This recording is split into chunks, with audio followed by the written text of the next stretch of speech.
So, this video has taken a lot to do. I've recorded it way too many times because I just don't like what I'm saying. Normally I'm tripping over my conclusion. But look over there. That's my title, Disney, Kimmel, and Andor. That's because Disney canceled Kimmel because they haven't watched Star Wars Andor. So if you don't know, Kimmel made a joke about how MAGA is doing the best to make the shooter, the killer for Charlie Cook, not one of their own, even though he may have been. And apparently their leader got upset about that and had Kimmel canceled. By pressuring the FCC to pressure ABC and Disney to cancel Kimmel by threatening to revoke the broadcast license, if I understand the situation correctly. And honestly, if I saw any corporation was going to be powerful enough to resist pressures from the regime, I would have expected it to be Disney. And it wasn't Disney. Also, if you don't know, Colbert was also canceled, but unlike Kimmel, he was allowed to book the rest of his contract. And that, I think, has greatly influenced how people are responding. Yes, there were people who canceled their Paramount Plus subscription, but a lot of people were like, I'm going to keep it until Colbert's off the air, then I'm going to cancel. But Kimmel, they just suspended him. No more episodes. And so people are a lot madder. Like, people are selling their Disney stock. People are canceling their Disney Plus subscription. I'm not going to renew my subscription when it ends. Hopefully I'm not going to chicken out on that, and I'm afraid I will. And this is partially because while YouTube is a big part of my entertainment, when I'm looking at movies and TV shows rather than YouTube videos, so i.e. high value productions, even though YouTube has some awesome stuff on it, Disney is the only subscription service I own. The only subscription is in my name. Because I travel, I still live with travel for work, I still live with my parents most of the time. So I borrow their Paramount subscription so I can watch Star Trek. And corporations are bending the knee right for their being collaborators. You can argue, is the current regime a fascist? Are they Nazis? They're wannabes maybe, but at the very least they are definitely pushing authoritarianism and undermining democracy and the rule of law. They're definitely doing that. They're getting rid of the comedians because, like the Nazis, they recognize that comedians can speak the truth in a way that will get people to listen. Fox News is basically state propaganda at this point. We are living in unprecedented times. We are living in the decline of democracy in the United States. And it's tragic. It's problematic as well. If you live outside the United States, I'm sorry.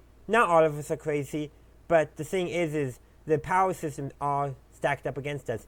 And most of us don't want to, we don't want to be violent. We want to resolve things peacefully. We want to resolve things without violence through the democratic process. But I'm afraid what's going to happen next. And I don't know what's going to happen next. We can take a lesson from Star Wars. Listen to Nemec's manifesto, Marvel's speech, all that stuff.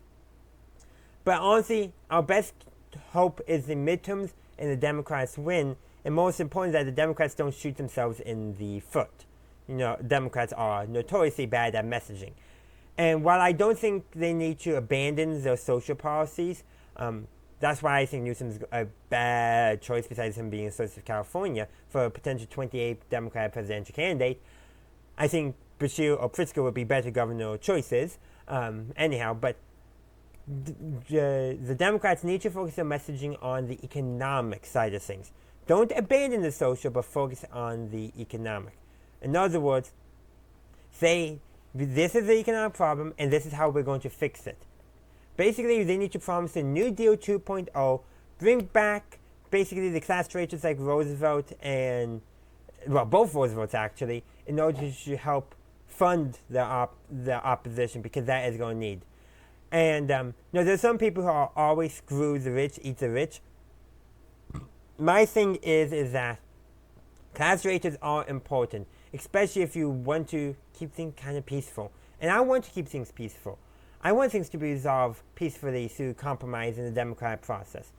But that's not going to happen when the authoritarian right-winger nuts in power do not want to cooperate, who Oh, by the way, the crowd that supposedly the facts don't care about your feelings yet are getting upset about actual history and trying to censor the National Park Service on a bunch of things. Yes, they are. It's in the news. Well, not much in the news, unfortunately. But they're also trying to censor comedians who are telling the truth through jokes. They care about facts because it hurts their feelings. And yet, they're always the ones who like, facts don't care about your feelings, and trying to put down what they consider liberal snowflakes. Meanwhile, I've seen way more right-wing snowflakes than I've ever seen liberal snowflakes outside of shows. Yeah, we got problems as a country. Let's take some inspiration from Star Wars Andor and be hopeful for the future. Sic semper tyrannis, if you will. The Star Wars to tyrants as on the Virginia state flag. But honestly, the main thing I do want to convey is that Star Wars has always been a hope of a better future. Hope that tyrants will always get what's coming to them, that they always will fail in the end. And that is ultimately the central message of Star Wars.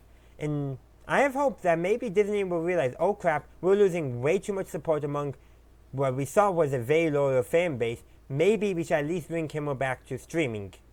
It's not going to happen, I guarantee you. But try to save some face, Disney. Try to save some face. And in the meantime, value your physical media. I'm traveling right now for work, so I sadly going to have to rely on Disney Plus for the remaining of my content till I get back home, which is going to be in a couple of weeks. But after that, Disney, I'm coming for you.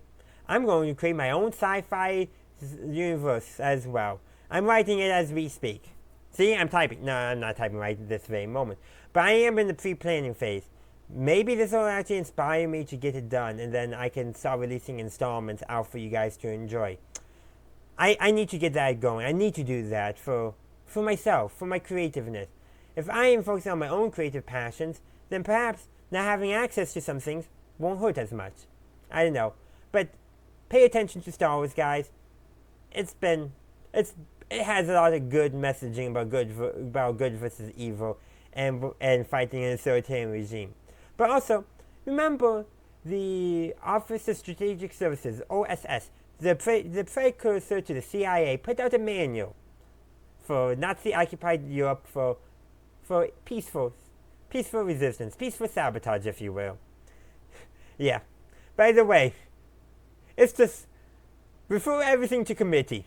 That's like half the stuff for office environments. Refer everything to committee and refer everything back to previous meetings. It's unbelievable. But yeah. All that to say is, have hope, everyone. Help your neighbor. Learn about other people. Have empathy for other people. It's how we're going to hopefully come out of this better than we came into it. And Democrats, promise actual solutions so that way swing voters feel like you're not going to just be same as always. Do things on the state level too. I have a feeling in the time being states are going to become a lot more important as political units. So pay attention to who's running in your own state as well for state level positions and legislatures, all that. Keep an eye on that. But in conclusion, Disney, you canceled Kimmel, so please restore Kimmel. And because that's literally Star Wars Andor. It's literally the message of Star Wars Andor about not giving in to tyrants and what happens when you do. So Disney execs, if you're watching this, which I know you're on it, watch Star Wars Andor. I beg of you, please.